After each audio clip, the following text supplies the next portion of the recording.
Vingegaard. Pogacar peut pas y aller. Christophe Laporte. Wout van Aert qui part maintenant avec Jonas Vingegaard. Attaque de Marlou.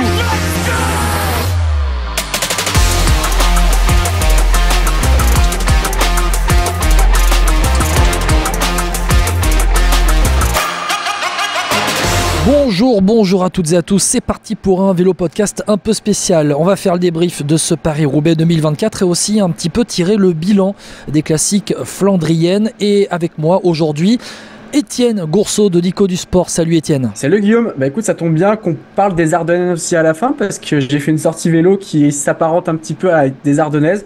Tu connais la Charente aussi bien que moi, donc... Dans les Ardennaises charentaises. Tout à fait. Les Ardennes charentaises, ouais, en effet. Bon, condition un peu particulière pour enregistrer le podcast, on vous explique.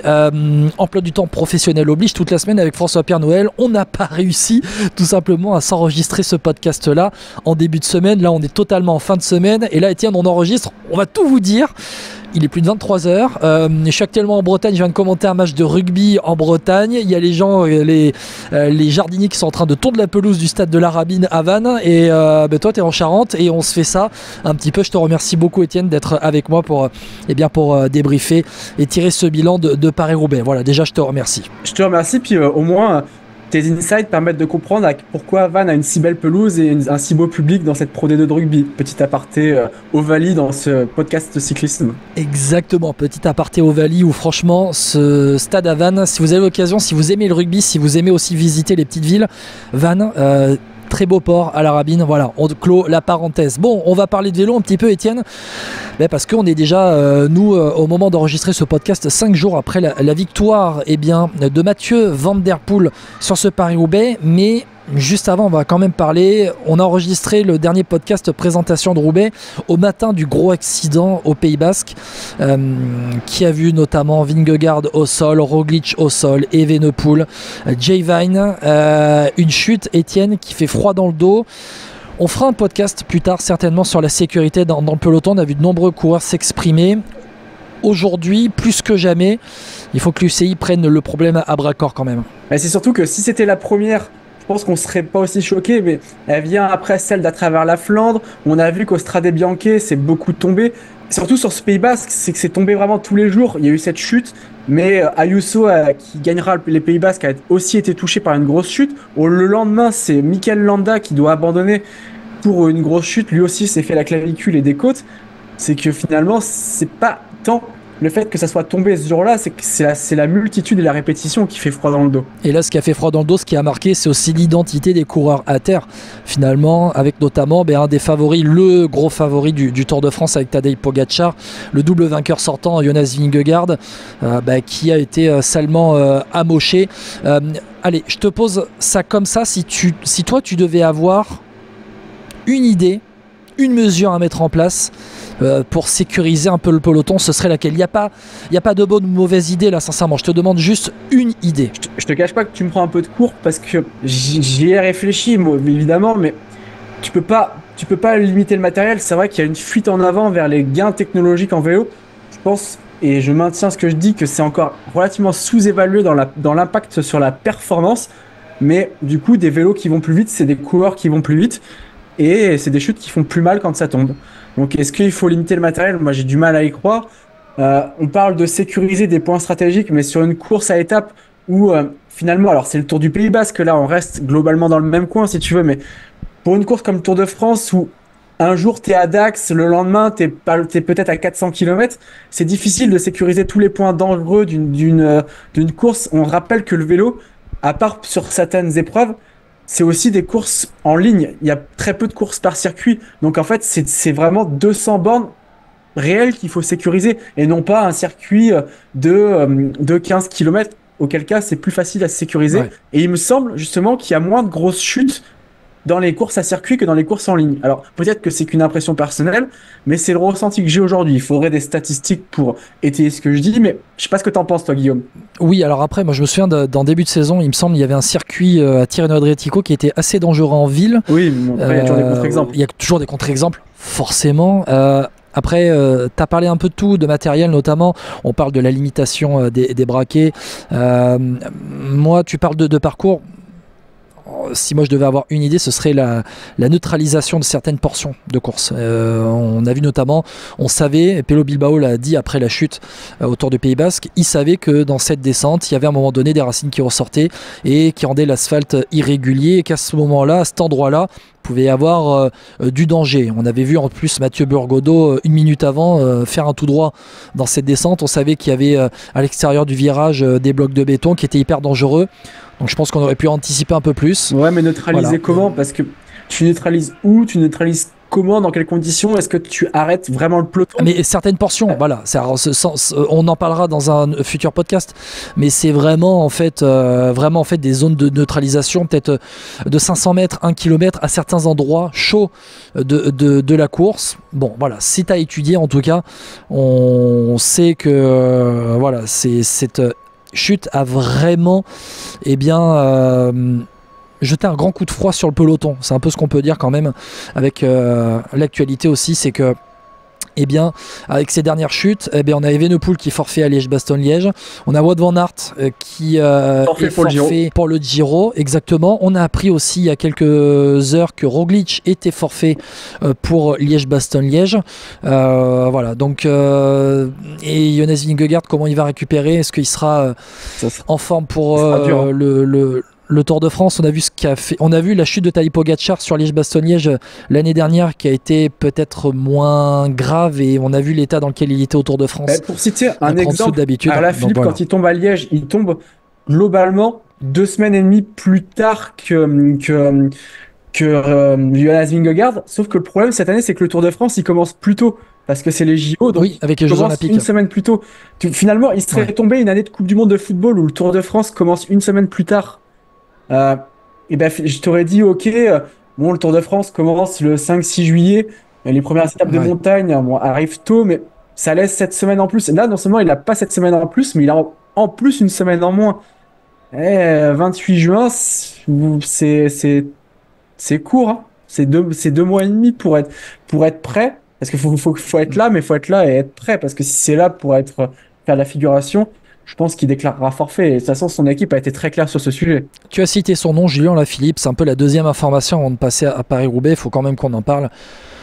Ouais. Ça fait froid dans le dos un peu. On rappelle les faits. Le Parisien, via son journaliste historique cyclisme Christophe Bérard, veut sortir l'info que Julien Alaphilippe a roulé ce printemps-là avec une fracture de la tête du péroné. On dit fracture du genou, fracture du péroné, c'est à la tête du péroné, à la jonction entre les deux. Julien Alaphilippe s'est toujours refusé, malgré les propos de Patrick Lefebvre, de parler dans la presse.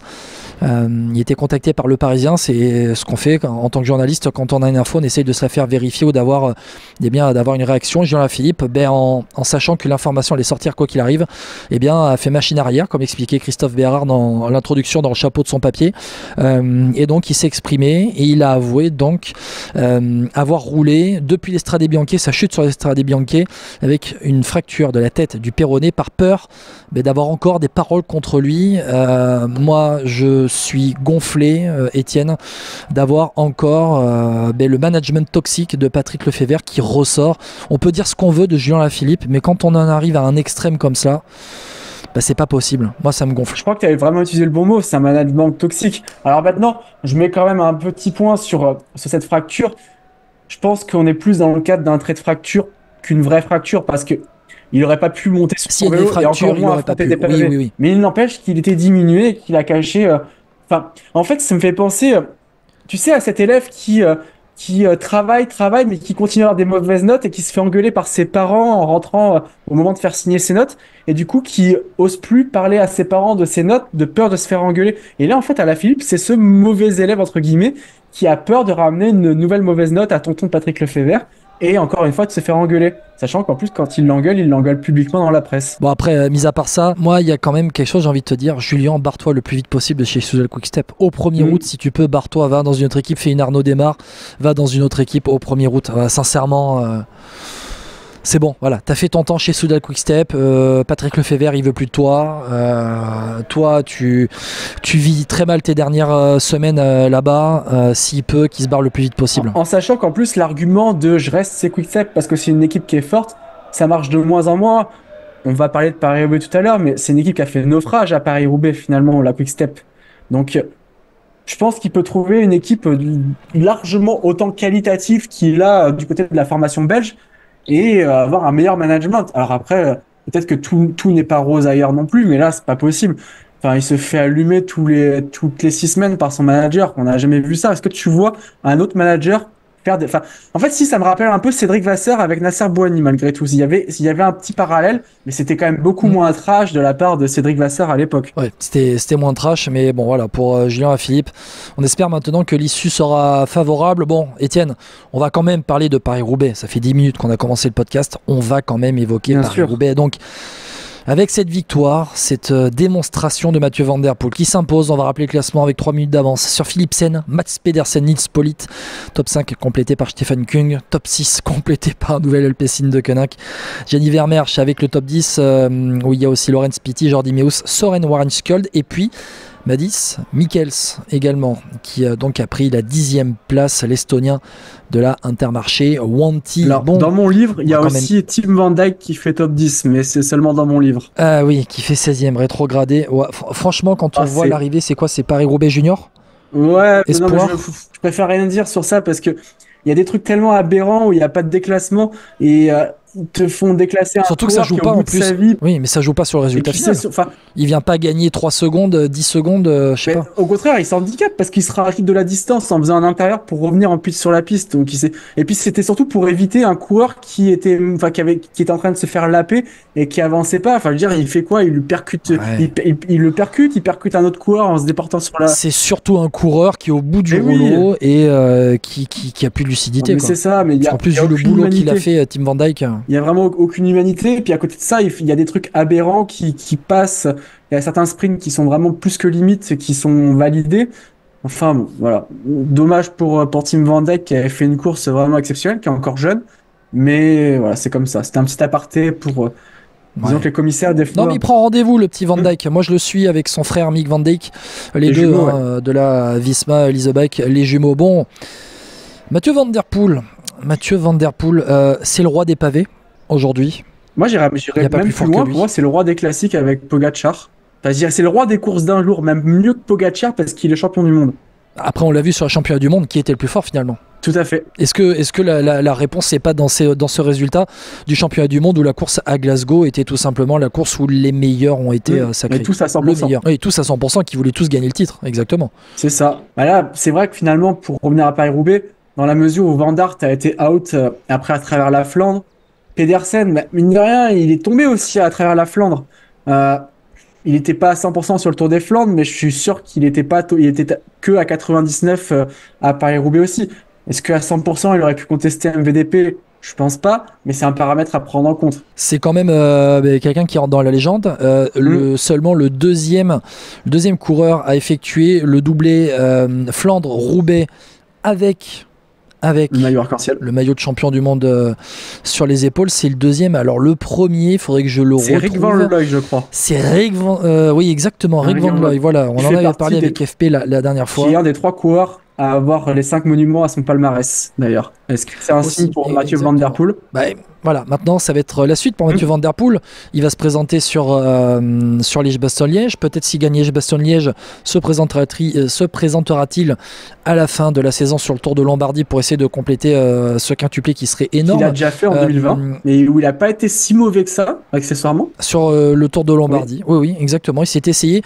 C'est quelqu'un qui est capable de vraiment performer sur ce genre de classique. Aujourd'hui, est-ce qu'on peut dire, que c'est le meilleur classique men, le meilleur flandrien? Il l'a prouvé, il a été dominant sur toutes les classiques pavés, il a été énorme.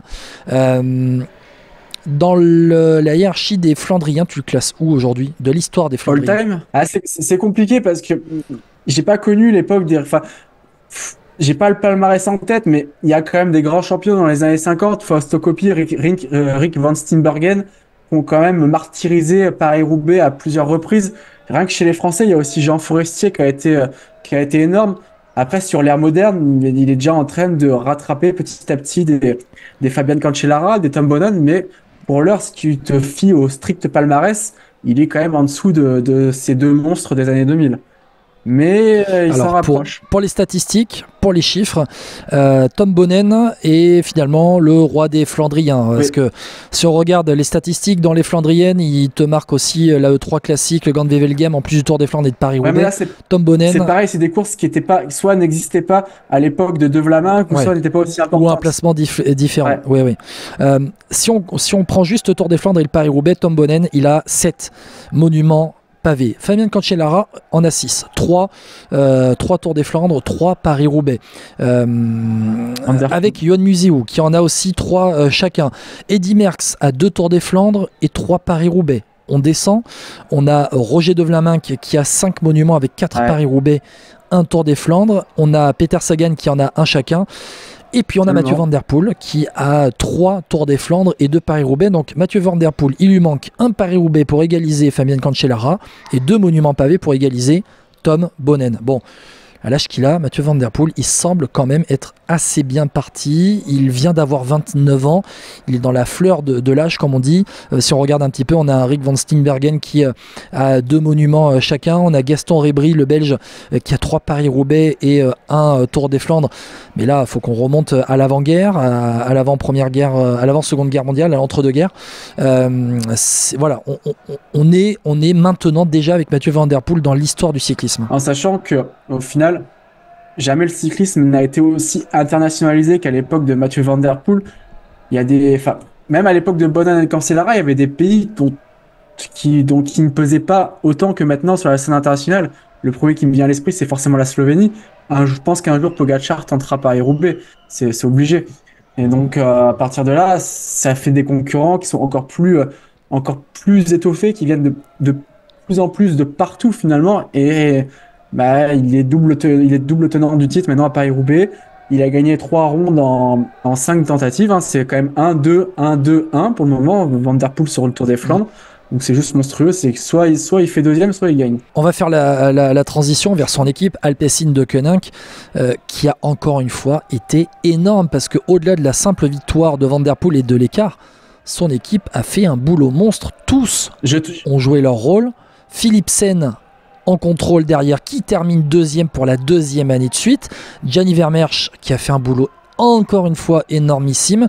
Vraiment, l'Alpecin de Koenig version année 2020 et ce qu'était en fait la Quick Step dans les années fin 2000, début 2010. Et la Mapei auparavant, lorsqu'ils ont fait notamment triplé dans les années 90 à Roubaix.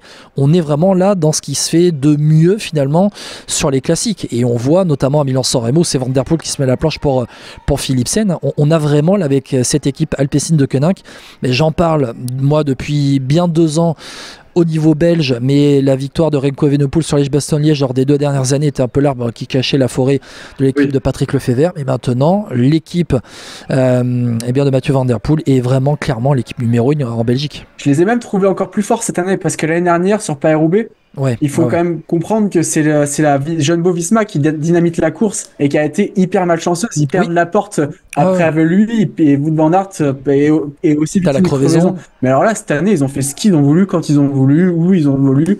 Et vas-y que Vermeer saute dans les roues de tout le monde, et vas-y que Philipsen contrôle derrière. Enfin, c'est du tableau noir. Van Der Poel, non seulement il était le plus fort individuellement, mais de toute façon, même si ça revenait, même s'il l'était pas, ça aurait été Philipsen qui aurait gagné à Roubaix. Enfin, il était facile derrière. Pour toi, chez Alpecin de Koenig, qu'est-ce qui t'impressionne le plus? Eh bien, ce qui m'impressionne le plus, c'est que de base, c'était pas une grande équipe et que c'est un leader qui a réussi la Corendon Circus à la base. C'est une équipe qui s'est construite autour de Van Der Poel. Mais en fait, maintenant, quand on y réfléchit, il n'y a pas que Van Der Poel. Alors, Van Der Poel gagne énormément, mais Alpecin, il y a Philipsen. On voit Vermeersch qui est bien.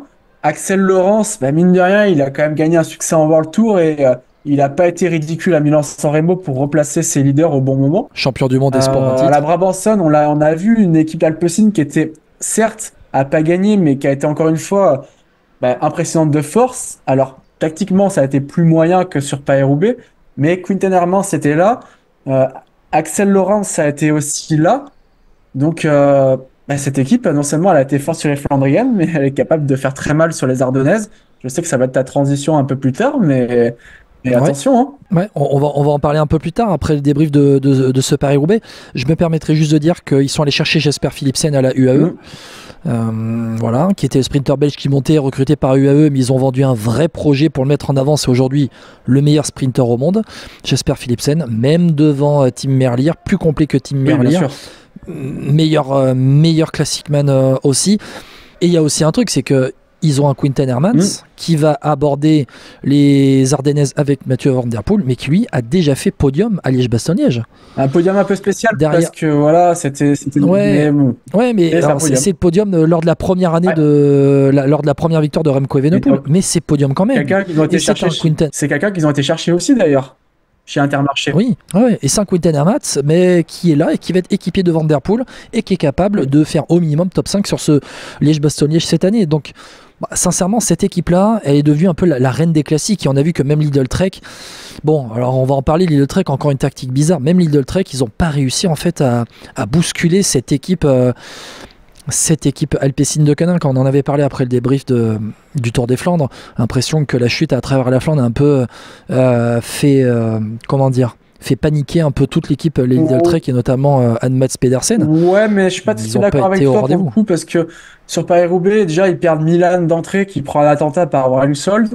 Je me demande comment l'autre a pas pu être disqualifié à ce moment-là. On revient sur le fait de tacle par derrière. On rigole, mais on va y arriver au carton dans le cyclisme. Je rigole, ça pourrait être une pas mauvaise idée. Tu parlais d'idée tout à l'heure sur les chutes, ça pourrait être une pas mauvaise idée d'ailleurs ça. Mais tu perds Milan. À un moment, Pedersen, il crève au pire moment. Il crève dans un secteur pavé. Alors heureusement pour lui que ça temporise après. Mais Pedersen, il est à 80 bornes de l'arrivée. Il est dans la pampa. Il aurait pu perdre Paris-Roubaix à ce moment-là. Je pense qu'à leur place, je peux comprendre que j'aurais paniqué aussi, parce que tu te retrouves, t'as tes deux cartes maîtresses, t'en as un qui est plus là et un autre qui est dans la pampa. La situation était grave à un moment pour la Lidl Trek. Et finalement, faire troisième, c'est un moindre mal, je trouve. Moi, je me demande pourquoi ils relaient en fait les Alpecin de Koenig à un moment donné. Pourquoi ? C'est pas à Lidl Trek d'avoir le poids de la course à un moment donné. Ouais.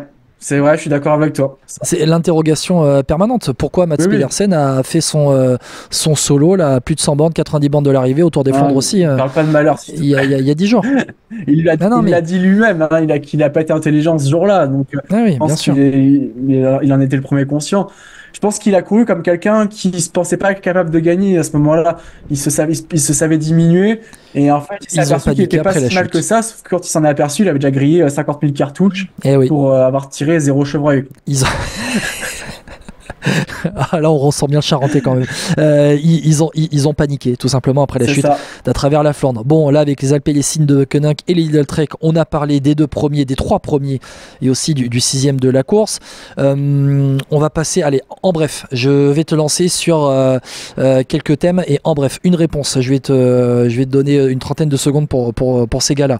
Quand même parler des UAE parce qu'ils nous ont surpris sur le Tour des Flandres avec, alors si je me trompe pas, Pollitt, Bjerg et Morgado qui terminent dans le top 4, 5, 6. Non, 3, 4, 5 du coup, parce que vu que Mathieu se fait sortir. Déclassé, exactement. Enfin, oui, reclassé.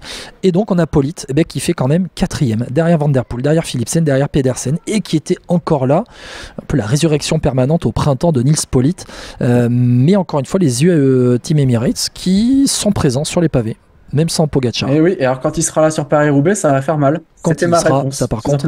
C'était ta réponse. Bon, non, mais sinon, les UAE, ils ont prouvé que c'est pas seulement Tadej Pogacar, c'est aussi un Nils Pollitt qui est très bon, Michael Bjerg qui est un coureur complet, Antonio Morgado qui prend date pour la suite de la carrière. Dans le top 10 d'un monument depuis plus de 50 ans, je crois.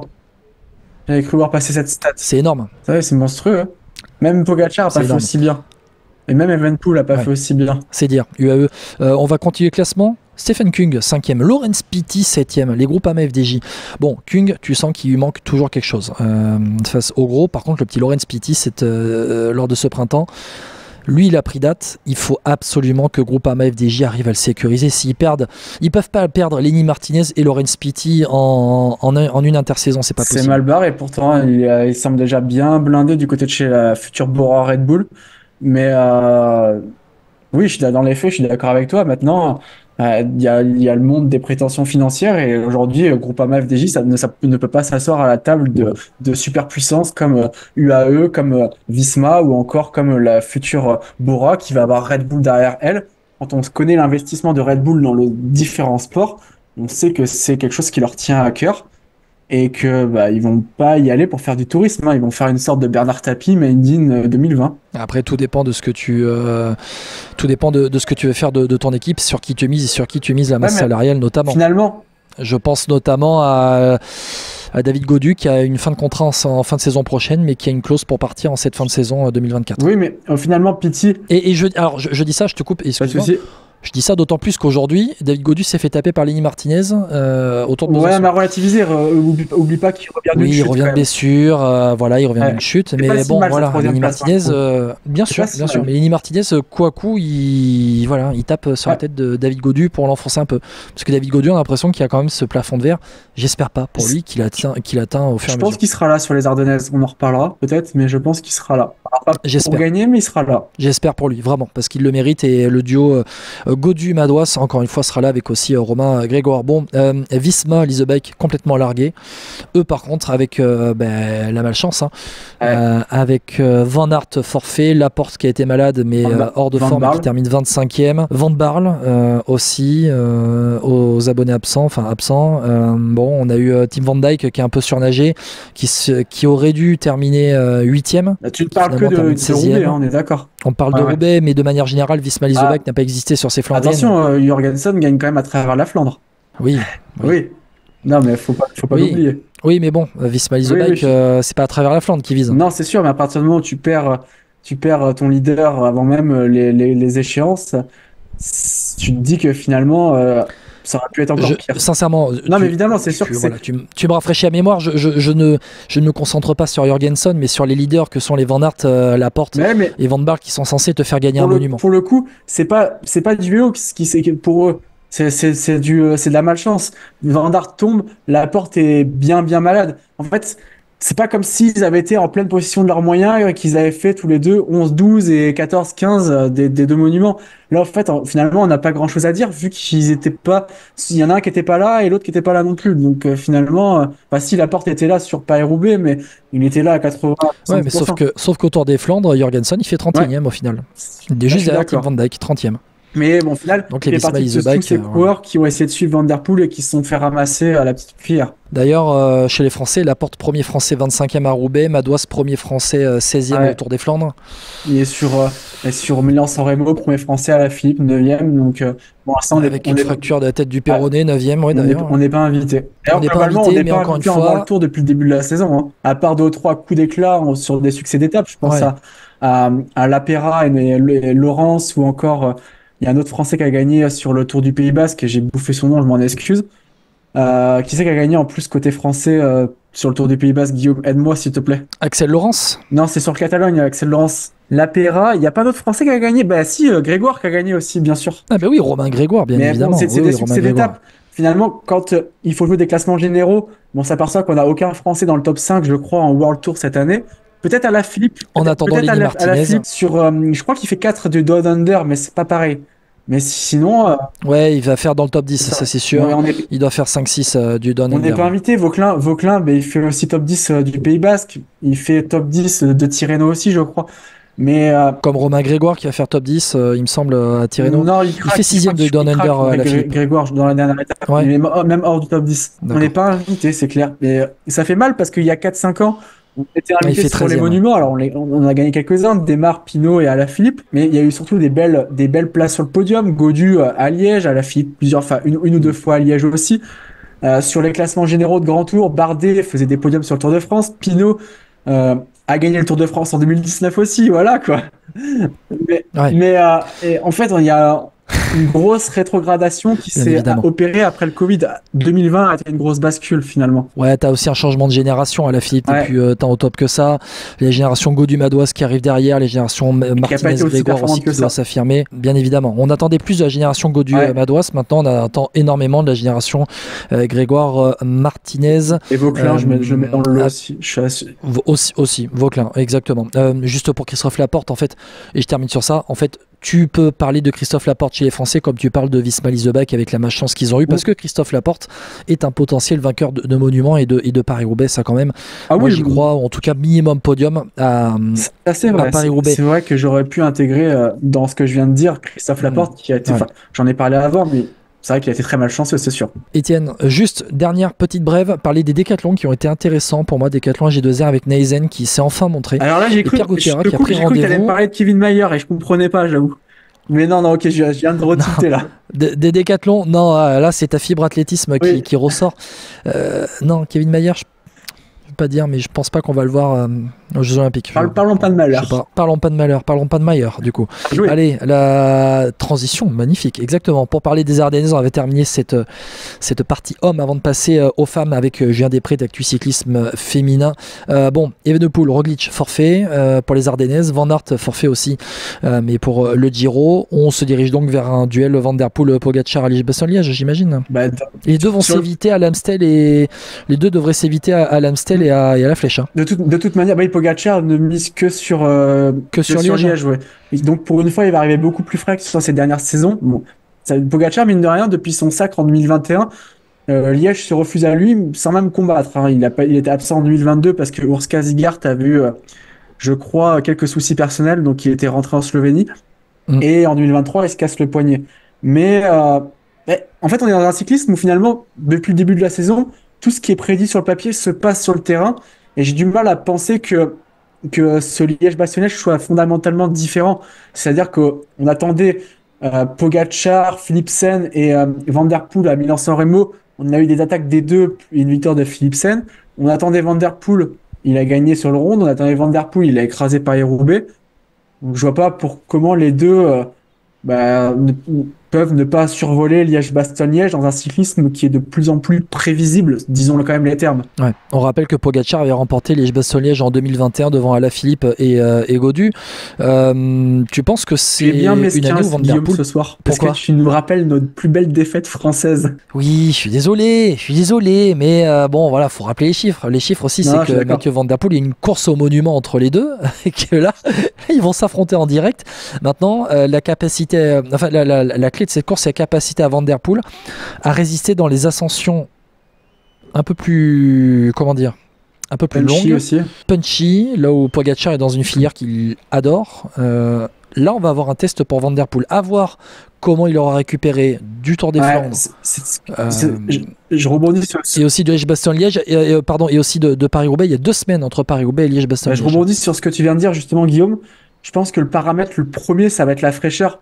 Rappelle-toi, Pogacar, l'année dernière, à partir de l'Amstel, alors il gagne l'Amstel et Flèche, mais sur l'Amstel, il est pas saignant. Ok, il part à 30 bornes de l'arrivée, mais Benilli lui colle aux fesses et échoue à une petite vingtaine de secondes en étant resté à 20 secondes pendant 30 bornes, là où on s'attendait à ce que quand Pogacar s'envole, à ce qu'il écrase la course, comme il a pu faire cette année sur l'Estrade Bianche, comme il avait pu faire sur l'Estrade Bianche aussi en 2022. Bon, après, il s'était tapé les courses. Je suis d'accord. Au Tour d'Andalousie qu'il avait gagné, Paris-Nice qu'il avait gagné, 4ème de Milan-San Remo, la campagne de Flandrienne, vainqueur du Tour des Flandres, il arrivait à l'Amstel, la Flèche et Liège. Il était déjà. Ouais, mais Van Der Poel a quand même beaucoup tapé dedans, notamment sur le Ronde, où il a quand même fini, lui-même l'a dit, bien cramé. Pour ne pas dire en fringale. Oui, mais Van Der Poel, il n'en est qu'à son 5e ou 6e jour de course cette année, il me semble. Mais c'est que des grandes courses avec la pression, l'intensité. Oui. Il a fait quand même des raids solitaires aussi un peu partout. Donc, ça peut quand même compter, même si c'est que des courses d'un jour. C'est beaucoup d'efforts face à un Pogacar qui, lui, est globalement plus frais, même s'il a fait Catalogne. Mais il a fait un Catalogne où il s'est tellement baladé que est-ce qu'il a vraiment tapé dedans, je suis pas sûr. Après, on va voir Van Der Poel sur l'Amstel qui se déroule là ce week-end, dimanche. Bon, ça va être un bon indicateur. Ça va se passer. Ça va être un bon indicateur donc pour Mathieu Van Der Poel. Si tu as un pronostic, toi, entre Van Der Poel et Pogacar. Pogacar, parce que je pense qu'il peut le sortir. Et je pense que même sur un sprint à 2, il est capable de le battre. Parce que Van Der Poel, on s'aperçoit qu'en 1 contre 1 au sprint, il est pas si souverain que ça. Il n'y a que Van Aert qui perd contre lui finalement en 1 contre 1. Moi, pour la beauté du geste, je te mettrais Van Der Poel qui va claquer un 3e monument de suite. Ce serait exceptionnel et historique. Bon, ça, on verra. Étienne, je te remercie beaucoup d'avoir été avec moi. C'est moi qui te remercie. C'était sympa dans ces conditions un peu particulières et nocturnes. du coup? Bah écoute, il est pratiquement minuit, on est à Vannes, là, après un match de rugby. Toi, t'es en Charente, on s'enregistre le podcast. C'est aussi ça, Vélo Podcast. J'en profite pour saluer FP qui sera de retour avec moi après Liège-Bastogne-Liège. On en parlera. Étienne, à bientôt. Dico du Sport, on rappelle le site internet où tu écris les articles pour eux et à écouter aussi dans Vélo Podcast, bien Tout à évidemment. fait, j'en profite aussi pour saluer FP. Et puis, si jamais on a l'occasion de tourner à 3, je serais ravi de réentendre sa voix en direct. Bien évidemment, on en parlera dans pas longtemps. Nous, on se retrouve dans quelques secondes avec la partie femmes. On va notamment parler du sacre d'une autre championne du monde sur le Paris-Roubaix. Une belle revanche quand même pour elle. C'est encore le petit phénomène qui fait la nique à tous les grands champions. Vélo Podcast, le débrief de Paris-Roubaix et puis des classiques flandriennes. La suite avec les femmes et forcément, pour parler des femmes, on va accueillir Julien Després d'Actu Cyclisme Féminin. Salut Julien. Salut Guillaume, bonjour à toutes et tous. Bon, ce Paris-Roubaix femmes a été finalement plus haletant que celui des hommes, du suspense et un sprint au final sur le vélodrome de Roubaix avec la victoire de la championne du monde, Lotte Kopecky devant Elisa Balsamo, Pfeiffer, Géorgie, top 5 complété par Marianne Vos, Amber Krak, top 10 complété par Hélène Van Dijk, Lorena Wiebes, Victoire Berthaud et Marie Lenette, les deux premières françaises, et Kimberley le cours Pinard avec juste derrière Elise Chabet et Gladys Verhulst-Wild. Bon Julien, déjà ton avis général sur ce Paris-Roubaix femmes, Paris-Roubaix où ça a mis du temps à se décanter, mais ça a été une vraie course de costaude quand même. Ça a mis du temps à se décanter. Il y a eu quelques offensives dans les boucles finales, les boucles initiales autour de Denain, ouais. Où la Komoudji, Grand Est, l'équipe française qui s'est montrée avec Victoire Joncheret qui a ouvert la route pendant 40 km. Regroupement général un peu avant les pavés. C'est vraiment sur le premier secteur pavé que ça a commencé à l'élimination par l'arrière et aussi par l'avant des coureurs. Ça a été une course, finalement, j'ai envie de te dire, à l'usure. Alors, le premier secteur pavé, il intervient à 80 bornes de l'arrivée, si je me trompe pas. Plus ou moins, ouais. Avec le secteur de Ornain à Vendigny. Et avec le secteur le plus long de la course femme, Ornain à Vendigny-Amage, 3 km 4, qui en soi n'est pas super compliqué comme secteur pavé, mais c'est sa longueur qui fait qu'il est rendu difficile. Et finalement, on va parler de la victoire de Lotte Kopecky, la championne du monde qui a pris sa revanche après la 5e place sur le Tour des Flandres une semaine plus tôt. Elle avait montré des signes non pas d'usure, mais elle n'était pas aussi aérienne dans son coup de pédale qu'elle l'avait montré auparavant. Elle a démontré sur ce Paris-Roubaix 2024 toute sa force dans tous les secteurs pavés. Elle a accélération après accélération usé ses adversaires. Elle a appliqué ce qu'elle avait à faire. C'était plus ou moins le plan qui avait été dessiné au départ. C'est elle qui a mené dans les secteurs pavés. Sur les secteurs sous route, elle était encore devant, mais un petit peu en dedans, parce que dans un groupe derrière, il y avait quand même Lorena Wiebes, au cas où. Donc, il fallait pas non plus qu'elle soit trop loin, la néerlandaise. Non, elle a fait du Lotte Kopecky, de la championne du monde sur route jusqu'à l'entrée du vélodrome, et la championne du monde sur piste sur le vélodrome de Roubaix. Oui, c'est ça, parce qu'au final, dans ce sprint sur le vélodrome, alors il y avait aussi une autre spécialiste de la piste avec Elisa Balsamo qui prend la 2e place et qu'elle arrive à régler sur la ligne. Mais quand même, on a senti toute l'expérience de la pistarde de formation qu'elle est dans la préparation de ce sprint avec,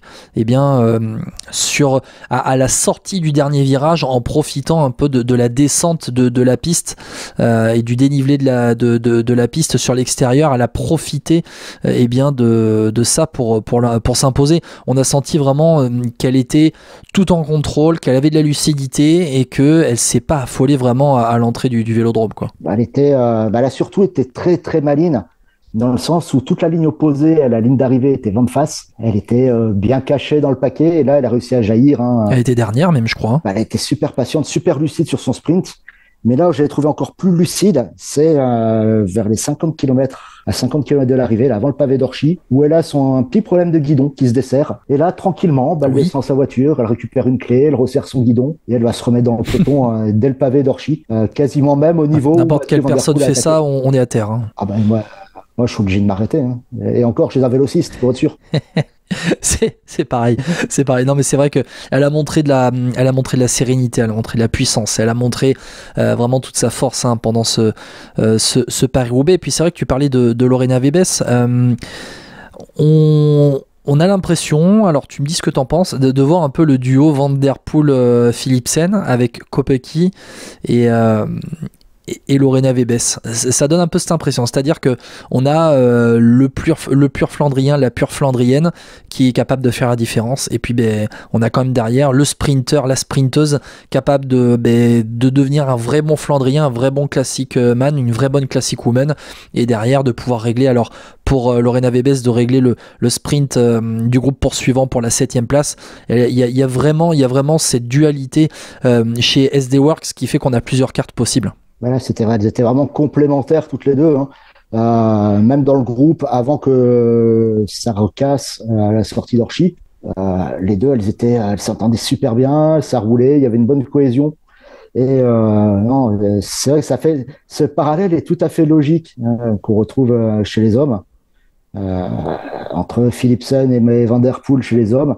Et Kopecky, Wiebes, le duo sur le classique a bien fonctionné. Et mine de rien, Lotto Kopecky, pour la 3e année de suite, remporte un monument pavé après le Tour des Flandres lors des 2 dernières saisons en 2023 et 2022. Elle remporte Paris-Roubaix en 2024. C'est son 3e monument.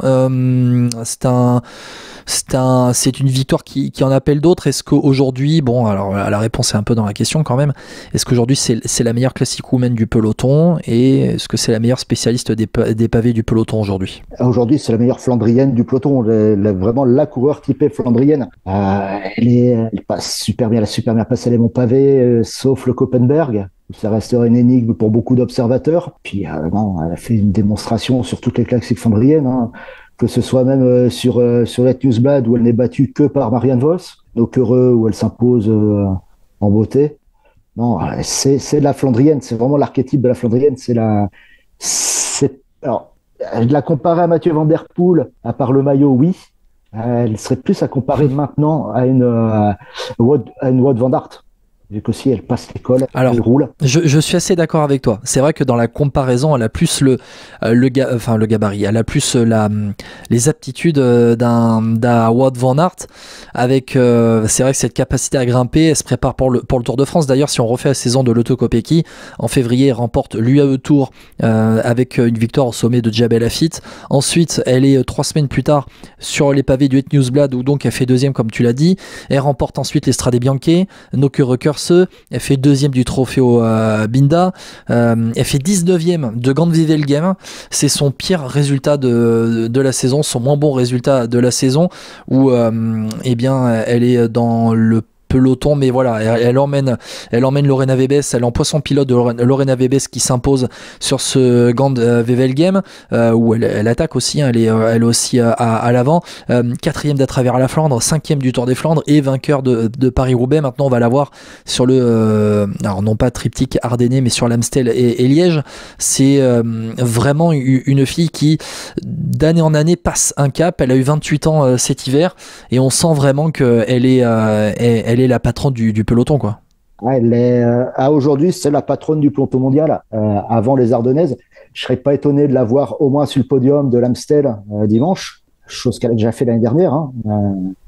Elle finit 2e derrière Vollering, et elle va aller aider de toute façon Vollering sur la flèche, sur Liège. Ça sera Vollering la leader sur Liège. Ça a été annoncé comme ça, ce sera Vollering la leader. Après, on a une Vollering défaillante. Il peut y avoir une Kopecky derrière, ça c'est tout à fait envisageable. Ouais, sachant qu'on a vu les deux rouler sur le Tour des Flandres, et c'était plutôt Vollering qui s'était mis à la planche pour Kopecky, même si on n'avait pas trop bien compris la tactique. Tu en as parlé, Vollering un peu dans le dur. Juste, on va faire une transition vers les Lidl Trek en parlant de la flèche Brabranson qui s'est déroulée ce mercredi avec la victoire d'Elisa Longo Borghini, celle qui a remporté le Tour des Flandres, devant Demi Vollering, et elle a fait craquer Demi Vollering. Elle a fait littéralement craquer dans une bosse. Et même pas sur une accélération franche, c'est vraiment plus sur une relance dans une bosse que Vollering a les jambes qui ont tout simplement lâché. Après, le duel était pas mal. Pendant un long moment, elle est restée à 8-9 secondes. Après, bon, elle finit quand même à 39 secondes. Je pense que quand elle a vu qu'elle pourrait plus revenir, elle s'est tout simplement relevée. Avec Elisa Longo Borghini, donc la championne d'Italie qui s'impose et qui n'était pas sur ce Paris-Roubaix une semaine après sa victoire sur le Tour des Flandres. C'était un peu la surprise de la start list, mais avec le triptyque ardennais qui arrive et ses objectifs de résultats, c'était peut-être la bonne chose à faire pour Elisa Longo Borghini de faire l'impasse sur Paris-Roubaix, même si faire l'impasse sur Paris-Roubaix ça paraît gros quand même, mais les Lidl Trek qui étaient au rendez-vous et qui font 2 avec Elisa Balsamo et 6 avec Hélène Van Dijk qui s'est mis à la planche. On va parler de tactique, elles avaient tout bien fait sur le Tour des Flandres. On a l'impression que la gestion d'Hélène Van Dijk, de la course d'Hélène Van Dijk et d'Elisa Balsamo n'a pas été optimale quand même. C'était à l'attaque, à toi, à moi. Après, Elisa Balsamo a eu un problème mécanique juste avant. C'est une défaillance ou un problème mécanique qu'elle a eu? C'est un problème. Alors, ce qu'on a eu comme info, comme Radio Tour, c'est qu'elle a perdu une pédale sur son vélo avant le pavé de Canfin-en-Pévèle.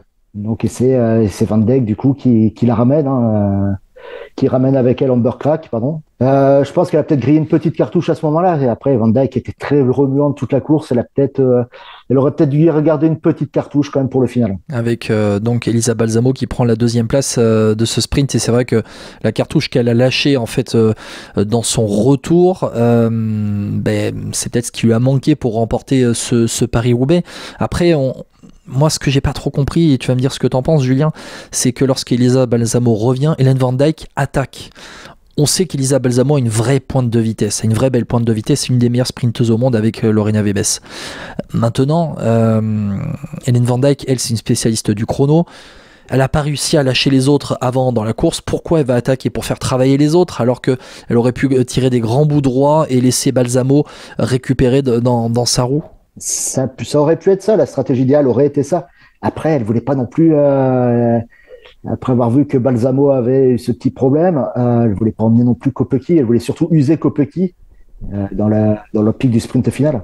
Et finalement, donc Lotto Kopecky qui l'a emporté ce printemps des Lidl Trek, qui est quand même positif, parce que quand on voit qu'elle remporte le Tour des Flandres avec Elisa Longo Borghini, podium avec Shirin Van Androoy et repodium derrière à la 2e place avec Elisa Balsamo et Hélène Van Dijk qui était présente dans le peloton, on a vraiment les Lidl Trek qui font tout pour bouger les SD Works. Et là où les Lidl Trek font tout pour bouger les Alpecin de Koenig chez les hommes, les Lidl Trek femmes ont vraiment été au rendez-vous de ces classiques printanières. Il a été en plus, à côté de l'Azur, c'est l'équipe qui s'est le plus montrée. T'as oublié de rappeler aussi, qui n'est pas vraiment une Flandrienne, mais qui est comme bien pentue, la victoire de Balsamo sur le Binda. Oui, c'est vrai, sur ce sprint au trophée Obinda, sur on va dire la primavera des femmes au lendemain de Milan-San Remo. Et c'est vrai que c'est un super début de saison quand on voit franchement Elisa Balsamo notamment ses résultats où elle va gagner le trophée Obinda mais aussi Bruges de Panne, elle va faire 2e de Gand Wevelgem derrière Lorena Wiebes. Bon, sur le Tour des Flandres elle fait 47 mais elle est aussi à la planche pour Elisa Longo Borghini qui l'a emporté, 7e du Grand Prix de l'Escaut, 2e de la ronde de Drenthe. 2 victoires d'étape sur le Tour de la Communauté de Valence en début de saison, 10e du Het Nieuwsblad. Bon voilà, Elisa Balsamo avec les Lidl Trek, elles ont été au rendez-vous et elle qui vient d'avoir 26 ans, Elisa Balsamo, c'est aussi prometteur pour la suite. Et on peut se dire que l'hégémonie des SD Works ne va pas durer si longtemps que ça. On a vu déjà qu'elles ont perdu sur le Tour des Flandres, mais que voilà, il va falloir pour les SD Works s'armer quand même s'armer tout simplement pour continuer à gagner par la suite. On va continuer notre débrief de ce Paris-Roubaix et des classiques flandriennes femmes, parler notamment de Marianne Vos, mais parce que Marianne Vos encore une fois était présente avec les meilleurs dans le final. Julien, elle termine 4e, elle termine encore 4e. J'ai envie de te dire, c'était sa place sur le Tour des Flandres aussi la semaine dernière, mais avec sa victoire à travers la Flandre, avec sa victoire au Het Nieuwsblad, on a l'impression d'une mini renaissance de la part de celle qui a maintenant 36 ans et la reine Marianne Vos. Marianne Vos a été impressionnante sur cette campagne de classique. Moi, j'avais déjà annoncé au moment du Tour de Valence qu'elle serait là sur les classiques flandriennes. Elle ne m'a pas fait mentir, hein, parce que bon, le Nieuwsblad, à travers la Flandre, la quatrième, mais vraiment à, on va dire, 6 cm du podium. Non, elle était omniprésente. On voit qu'elle est enfin débarrassée de ses problèmes d'artère iliaque. C'est ça qui fait plaisir de la revoir au niveau. Et tu penses qu'elle a encore combien de temps devant elle? Elle va avoir 37 ans au mois de mai. Tu penses qu'elle peut être... son contrat court jusqu'à l'année prochaine, il me semble. Elle avait signé un contrat longue durée l'année dernière. Je ne sais même pas si c'est pas plus que l'année prochaine. Ah non, elle avait signé jusqu'à fin 2025, effectivement. 3 fois championne du monde. Elle a remporté le Tour des Flandres en 2013. Maintenant, son objectif, c'est Paris-Roubaix, non? Ça doit être sa lubie maintenant de gagner Paris-Roubaix. La seule course qu'elle n'a pas gagnée. Bon, après Marianne Vos, Julien, on va parler des Françaises parce que franchement, ces Françaises-là, elles nous ont fait plaisir sur Paris-Roubaix avec 2 filles dans le top 9, une 3e, 12e, une 3e qui termine 12e, parce qu'en français c'est mieux, avec donc Victoire Berthaud, la championne de France, qui fait 8e à la 2e place de ce sprint du groupe des poursuivantes, derrière Vébès, avec Marie Lenette qui fait 9, et Gladys Verhulst-Wild qui fait 12, sans oublier quand même une 3e FDJ Suez avec Lenette et Verhulst-Wild. C'est Amber Crack qui a fait 5e, qui a fait une super course, Amber Crack. Bon, une petite parenthèse sur Amber Crack. Elle a joué sa carte à fond en fait. Elle a joué avec ses forces. Elle termine 5 derrière Kopecky, derrière Balsamo, derrière Pfeiffer Georgie qui a connu une course un peu compliquée où elle était très bien placée et elle a fait un effort au pire moment parce qu'elle s'est accrochée avec une coéquipière et elle a dû faire un effort pour revenir. Elle a perdu des cartouches à ce moment-là. Derrière Marianne Vos, Amber Crack, sincèrement, elle a fait la course qu'elle devait faire. Elle fait top 5 et pour l'FDJ Suez, c'est un super résultat. C'est un super résultat pour Amber Crack et pour la FDJ Suez, effectivement. Elle partait, à l'origine, la FDJ Suez partait pour Grace Brown. Grace Brown qui a connu quand même quelques petits problèmes techniques et de crevaison. Ils ne sont pas démontés, ils ont sorti le plan B comme ils savent faire, comme ils avaient fait l'année dernière sur les Ardennaises quand Cécilie Trupp-Ludwig avait ses problèmes. Ils ont sorti la carte Evita Music, là ils ont sorti la carte Amber Crack. C'était bien joué de leur part. Amber Crack qui a pas à rougir de sa 5e place parce que devant, c'est quand même, il y a quand même du palmarès. C'était une belle course Amber Crack qui a encore failli réussir d'ailleurs mercredi sur la flèche Brabançonne. Ça a été la bonne pioche de l'intersaison de la FDJ qu'il a débauché de chez Jumbo alors qu'elle était encore sous contrat. Je pense qu'on va encore en entendre parler quelques années d'Amber Crack. Ouais, on va faire le jeu de mots qui a tout d'une craque, mais qui doit gagner un petit peu en intelligence de course quand même, parce que il y a certains moments dans ce qu'elle a fait, alors que il y avait peut-être mieux à faire dans le sens où elle devait peut-être plus se cacher. Après, voilà, elle a regardé les favorites les yeux dans les yeux, donc c'est très bien joué de la part d'Amber Crack et c'est elle qui a raison puisqu'elle termine dans le top 5. Derrière Marie Lenette, 9e, ça te surprend? Gladys Verhulst-Wild, 12e pour la FDJ Suez, ça te surprend ces 2 résultats? Non. Je te dirais que ça ne me surprend pas dans le sens où Paris-Roubaix, c'est une course. Comme tu vois, c'est des coureurs qui marchent aussi bien contre la montre. Amber Crack marche contre la montre. Pfeiffer Georgie marche contre la montre. Marianne Vos, on n'en parle pas. Lotte Kopecky, pareil. C'est une course où il faut savoir garder un effort, un curseur d'effort assez haut longtemps. Marie Lenette, c'est une poursuiteuse qui est dans l'équipe pour les Jeux. Donc, c'est quelque chose qu'elle sait faire, rouler à haut régime. Après, s'accrocher aussi longtemps, c'est chapeau à elle. Après, Gladys Verhulst était bien placée aussi. Elle progresse d'année en année. Elle devient de plus en plus en maturité. Et moi, il y a une Française qui m'a marqué. On n'en a pas parlé parce qu'elle n'est pas dans le top 15. C'est la petite Jade Viel. 28e à 3 minutes. 3 minutes. Pourquoi elle t'a marqué? Qui à un moment a pris ses responsabilités, un petit peu avant le pavé de Templeuve. Elle était dans le groupe de tête, elle est sortie, elle se fait reprendre un enfant Pével. On retrouve la Jade Viel qui part d'un groupe, le couteau entre les dents, et qui se pose pas de questions, qui réattaque comme elle savait faire avant. Et c'est beaucoup plaisir pour elle parce qu'elle a eu pas mal de problèmes de santé. Et là, on recommence à retrouver la Jade Viel qui a été championne de France. Tempérament offensif de Jade Viel ces derniers temps et ça fait vraiment plaisir à voir. Tu as raison de souligner, Julien. Marie Lenette, on va quand même pas l'oublier, elle n'a que 24 ans, elle a eu 24 ans en ce début d'année, spécialiste de la piste, elle a la tête aux Jeux Olympiques, mais on se souvient aussi que Stéphane Delcourt avec la FDJ Suez, ils ont misé sur des jeunes, très jeunes filles qu'ils ont recrutées avant 2020, que c'est l'avenir, qu'elle a toute une carrière devant elle, qu'elle a bien 10 ans de carrière devant elle, et faire 9e de ce Paris-Roubaix en 2024, ça augure quand même de belles années devant. Ça augure de belles années devant. On en avait parlé dans la présentation de Paris-Roubaix, que des coureurs comme Marie-Lenette, comme Victoire Berthaud, sont peut-être allés à 99,9% sur Paris-Roubaix parce qu'il y a la peur de la blessure des JO. L'année prochaine, quand tu n'auras plus le spectre des JO en tête, je pense que c'est encore des filles qui vont éclater. Bon, tu viens d'en parler. On va terminer par elle, forcément.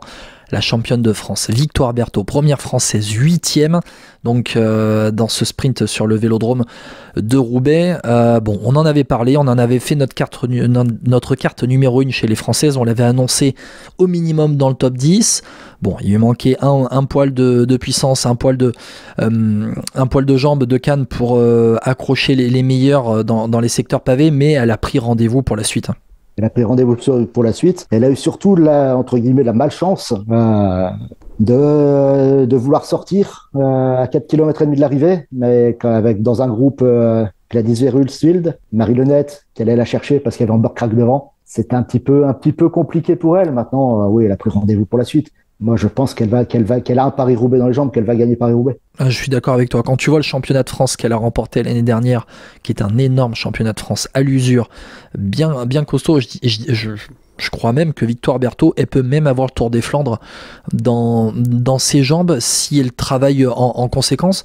En tout cas, Paris-Roubaix, c'est sûr, et elle vient de faire 8e, vraiment avec les Jeux Olympiques dans sa tête. Victoire Berthaud, c'est chez elle, Paris-Roubaix, et vraiment, elle a tout pour remporter l'enfer du Nord. En tout cas, c'est une course qui, pour les Françaises, laisse quand même pas mal d'espoir pour la suite. Bon, Julien, je te remercie beaucoup d'avoir été avec moi dans ce débrief de Paris-Roubaix et des Flandriennes de manière plus générale, même si forcément on a avec Lotte Kopecky et Elisa Longo-Borghini qui sont les deux vainqueurs de ces deux monuments pavés, les grandes vainqueurs, les grandes gagnantes de ce printemps et qui sont parmi les tops mondiales aujourd'hui. Et c'est le top mondial, c'est ce qui se met en ce moment sur les Flandriennes.